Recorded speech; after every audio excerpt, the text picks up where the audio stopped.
right, our next speaker is a soldier, paramedic, ski patrol, heavy urban search and rescue team member, and healthcare disaster manager. He has spent much of his career in and around wild situations.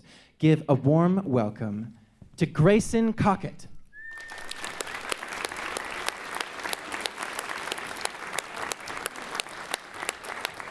Thanks very much. Before I begin, I have a couple of disclaimers just so I can keep my job.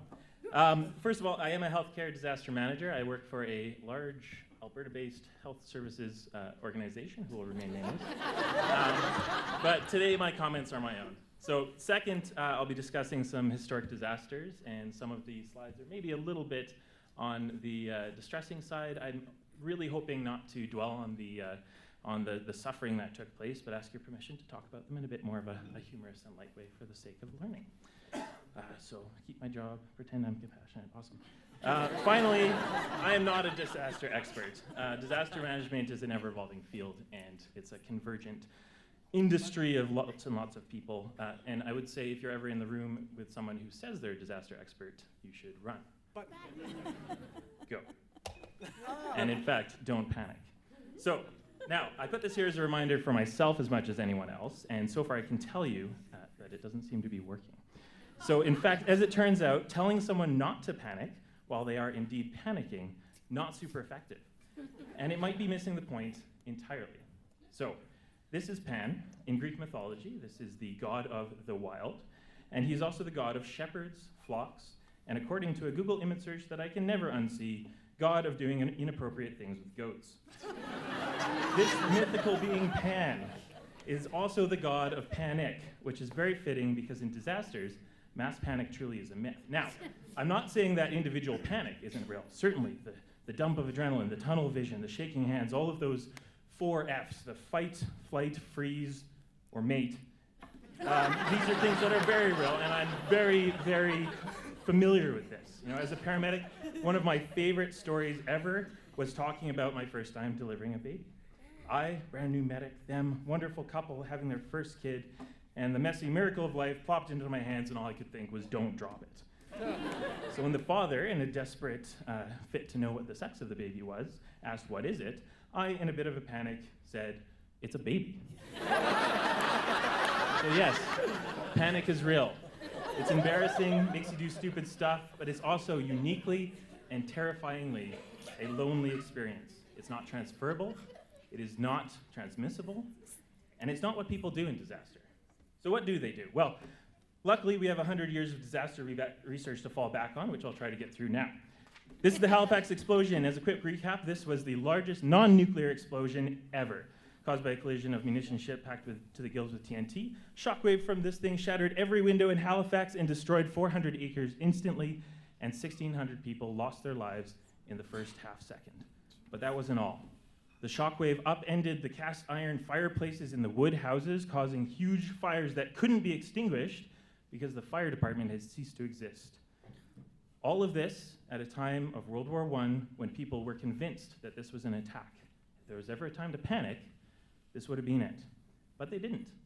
Shortly after, Canadian disaster hero Dr. Samuel Prince became the first scholar to describe the true human behavior in disaster: the spontaneous formation of committees, the emergence of volunteers, and the convergence of aid from places like Boston despite all communication and transportation lines being cut off.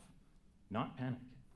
Unfortunately, Dr. Prince had his hands tied a bit with the social theory of the day, which was the man as a beast theory, or you might say man as a wild beast.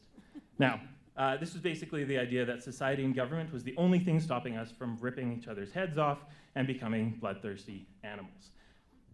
Not particularly progressive. Luckily, we've come a long way since then, and a century of research shows us that, far from being panicky animals, people tend to demonstrate highly social behavior in disaster. Behavior such as affiliation or milling, where people come together to verify information and make rational decisions, which leads to altruism, not fear. In fact, motivating rapid action amongst the masses, such as an evacuation or something, is incredibly difficult to do.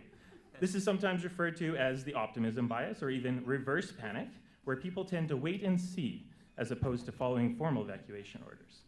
So if panic truly isn't an issue, why does the myth persist? Well, turns out that the media has a little bit to do with it, and this is just the way that it is reported. From exaggerated reports of looting and crime during Hurricane Katrina, to headlines declaring shooting causes mass panic while showing videos of people doing the exact opposite, perfectly reasonable actions like running away. Panic is something that we need to get rid of in the media's vocabulary. It's also a little ironic because the media had a huge role in debunking the myth in the first place. There's a century worth of photos and videos of disaster scenes where people are shown to be definitively not panicking, but instead springing into action and becoming the true first responders. You know, another reason this myth persists, I think, is because of misplaced causality, and dare I say it, a little bit of professional arrogance. This is a picture of the 1989 Hillsborough crowd crush disaster in which 96 people lost their lives. This is, at the time, was blamed on soccer hooliganism, drunkenness, and panic. But it turns out that when you severely over-admit people into a poorly designed stadium, then close all of the exits, the crowd has no choice but to act as a fluid mass. Pressure builds up, the air is squeezed from your lungs, and you die standing up, not from being trampled, as is commonly reported. It took 27 years for the police to take responsibility for this disaster. And here, you can kind of begin to see why I think this myth is so dangerous. The inappropriate shifting of responsibility away from improper response or lack of preparedness and onto the most vulnerable, most impacted members of our society who literally could not have reacted any other way. It's basically scapegoating. And also, the idea that if you're in a position of power, you won't panic, but the rest of society will, is mind-blowingly arrogant. And it can quickly lead to this still common practice of withholding information to prevent panic, or, as I like to call it, the you can't handle the truth paradigm.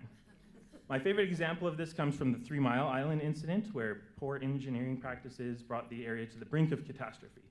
The public, understandably, wanted to know what was going on, and in response, the government and plant officials downplayed and lied about the impacts and went so far as to say, "I don't see why this is any of your business, just let us do our job." Now, if this seems familiar, it's probably because it's the plot of every zombie movie ever. Something happens, the government lies about it, and society as we know it descends into chaos. And I've always thought this is a bit odd because even in these movies which rely on the trope of man as a beast, what I actually see are groups of people coming together, being resourceful, and surviving. So this is my impassioned plea.